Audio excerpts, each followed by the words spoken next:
Small, fragile, and limited in resources, the State of Israel faces hostile neighbors to the north, east, and south, with the only friendly flank being the Mediterranean Sea. Facing such challenges, Jerusalem has survived by allying with the world's sole superpower. But that is not enough. Considering its situation, Israel must also manage intricate ties with its neighbors either by collaboration, exploitation, or by parlaying technological and economic advantages. The Middle East is a place without justice, and Israel was born in the roughest and most treacherous corner. Its whole existence is defined by the perpetual threat of extinction. So let's talk about the geopolitics of Israel. I'm your host Shirvan and welcome to Caspian Report. Today's episode is sponsored by Conflict of Nations, a free online strategy game that gathers millions of players worldwide. Your objective is to take over the world, and you can do this in many ways while playing against up to 64 players in real time. Now, I've set up a special round of Conflict of Nations for the first viewers. Just click the link in the description, type in Caspian Report in the search bar, and enter the same Caspian Report for the password. One word, all lowercase. You'll be helping out Caspian Report by doing so. Also, when using our link, you'll get 13,000 gold and 1 month of premium subscription for free. The offer is available only for 30 days, so click the link, choose a country, and fight your way to the top. Geographically speaking, Israel can be divided into 3 regions. At the epicenter of the political, economic, and cultural life is the coastal plain, which runs along the Mediterranean coast into the Judean mountains. The area is home to Israel's most important urban centers, including Tel Aviv, Haifa, and Jerusalem. The plain also hosts the country's international airports, seaports, critical infrastructure, and political institutions. The coastal plain therefore makes up the heartland of Israel. However, the band stretches a little over 50 kilometers from east to west. That is an alarming narrow margin as it leaves the Israeli heartland without a buffer. A concentrated push by a military force from either the north, south, or east could knock out the Israeli political and economic hubs in a matter of hours. This lack of strategic depth is the single most defining geographic feature of Israel. The loss of a single hill, corridor, or plateau can have the harshest consequences, especially with modern weaponry. For instance, a missile launched from somewhere in Syria can reach Tel Aviv in a few minutes. And even though advanced military technology has granted Israel the capacity to nullify these imminent dangers, the lack of strategic depth looms over the country nonetheless. The only place that can be considered a buffer is the Negev desert in the south. Known to be vast, arid, and sparsely populated, the Negev hosts only 2 notable locations, Eilat and Gaza. The first, the port city of Eilat, represents Israel's sole access point to the Red Sea and from there to the global markets. Although the city sits outside the Israeli heartland, its strategic value is indispensable because it allows the Israelis to bypass potential naval blockades in the Mediterranean. The second most important site by the Negev is the Gaza Strip. Home to the Palestinians, Gaza acts as a backwater in regional politics. The area holds little strategic value and so it serves as a place of poverty and neglect. The result of this abandonment is a rise in extremist ideologies and movements. Bordering the Negev desert are the countries of Egypt and Jordan, with the Kingdom of Saudi Arabia located not too far away. The Egyptian front is especially worth mentioning, as the Negev desert is directly connected to the Sinai Peninsula. These areas act as deterrents while also posing major security risks. While the arid terrain has historically rendered the movement of armies due to logistics, modern technology is overcoming this concern. Should a sizable force cross through these deserts, they would have a high degree of maneuverability in reaching the Israeli heartland. Beyond the presence of the local nations, there is also the question of non-state actors. The Sinai is an area difficult to control, even more so than the Negev. So besides the apprehensions over Egypt The Israelis must also contend with jihadists, smugglers, and dissidents that are using the Sinai as a safe haven. On the opposite end of Israel to the north lies the Galilee region. Known for its hilly and mountainous terrain, the Galilee features the Jordan River and the Sea of Galilee, the latter for which the region is named after. These important water supplies have turned the area into an agricultural and manufacturing hub. As such, the Galilee holds enormous strategic value for those seeking to develop robust economies. It is therefore not by accident that historically foreign powers have taken the northern route when invading Israel. From Babylon, Assyria, Persia, Rome to the Arabs and the Turks, nearly all empires marched down the northern valley to conquer Jerusalem. In modern times, Lebanon and Syria make up the northern neighbors, with Jordan straddling along the eastern edge. However, the historical security dilemma still exists to this day, and the only way to hold off numerically superior forces is by occupying the nearby heights. For instance, military forces located on the Golan Heights and the anti-Lebanon mountains would have a significant advantage over the proximity. Just imagine the damage one can inflict through long-range artillery. It is for that reason that Israel occupies the Golan Heights as a buffer against a hostile Syria. The same argument can be made for the other occupied territories. For instance, by controlling the high ground along the Jordan River, Israel can ensure the security of its eastern flank.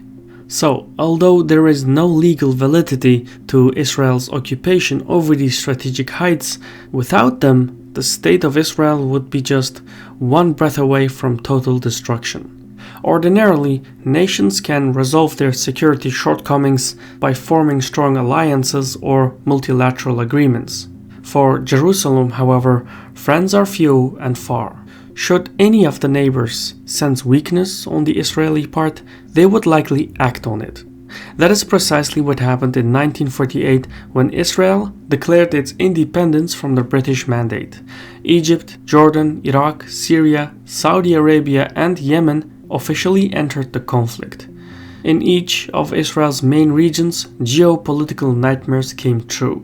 Egypt crossed the Negev desert in the first few days of the fighting. In the Galilee, Syria used the Golan Heights to bombard Israeli settlements before launching an invasion of its own.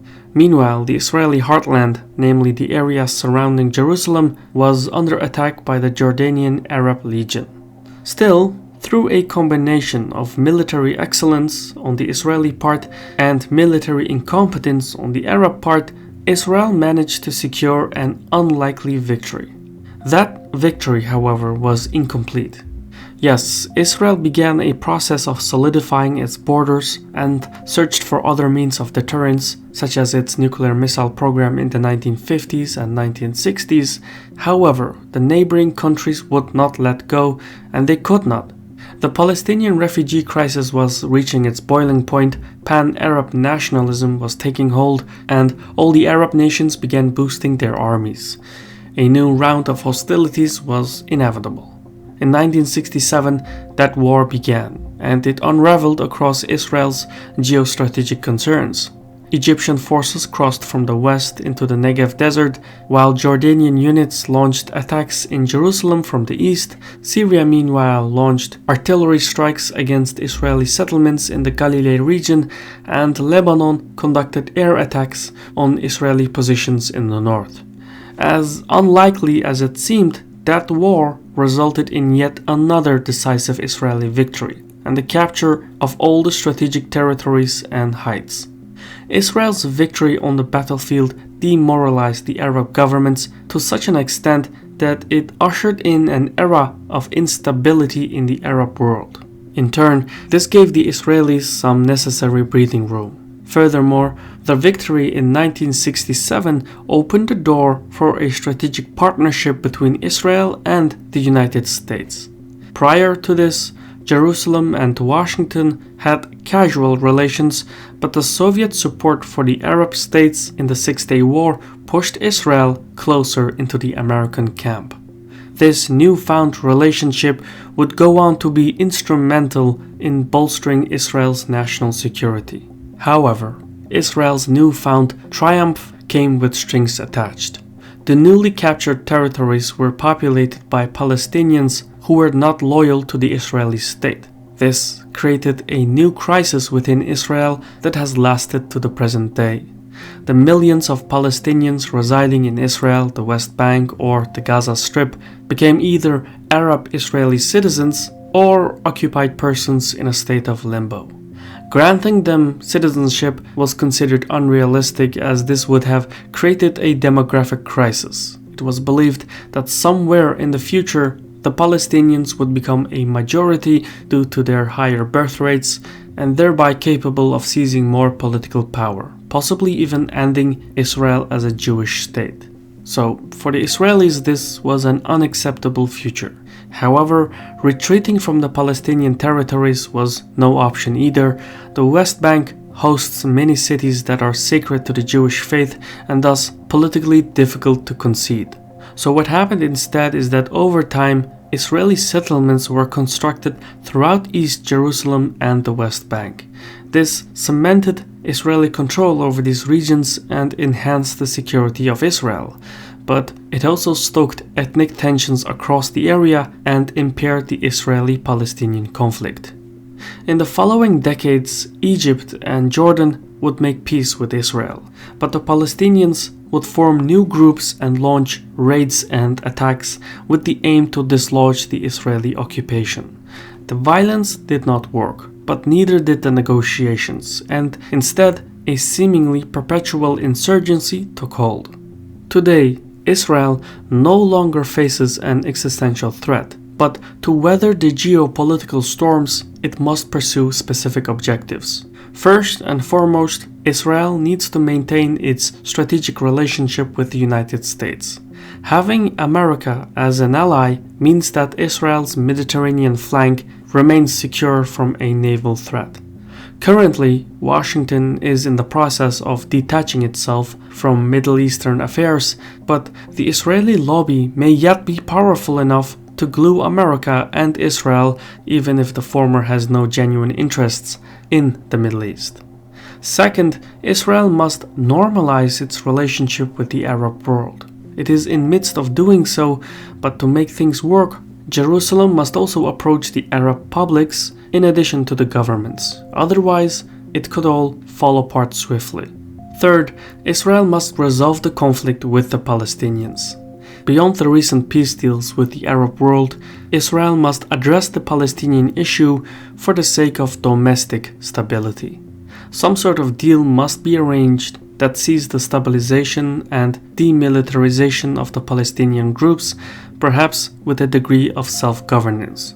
Doing nothing would be a fatal mistake and likely result in new uprisings and conflicts. Fourth, Israel must resolve the conflicts to its north, namely the dangers from Syria, Lebanon, and the non-state actors that reside there. The situation in the north is so tense that Israel cannot afford to look weak or wait for the enemy to strike first. As a result, Jerusalem often pursues a preemptive policy. However, there may yet be another way to nullify the northern threat. For this, Israel needs allies in the outer periphery like Turkey, but it also needs to make peace with the Iranians to curb their proxy activities in the Levant. Having allies, or at least an understanding with the outer periphery, would strengthen Israel's northern flank. Now, naming these geopolitical objectives one by one may seem reasonable or doable, but one thing to consider is that these goals can only be pursued while Israel maintains control over the nearby strategic heights. It's not fair or just. It violates international law while also stoking tensions. But going back to the 1967 borders is practically impossible. Doing so would subject the Israeli heartland to devastating rocket and artillery barrage, and likely split the nation in two. Again, it's not fair, but it's just the reality on the ground. Some territorial concessions can be made, but only in areas of lower elevation.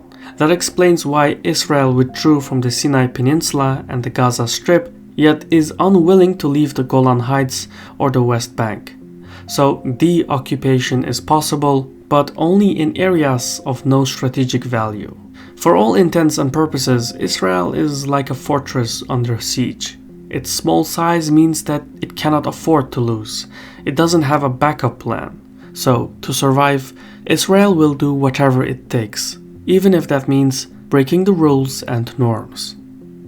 I've been your host Shirvan from Caspian Report. If you approve of our content, please leave a like, comment and subscribe for the algorithm.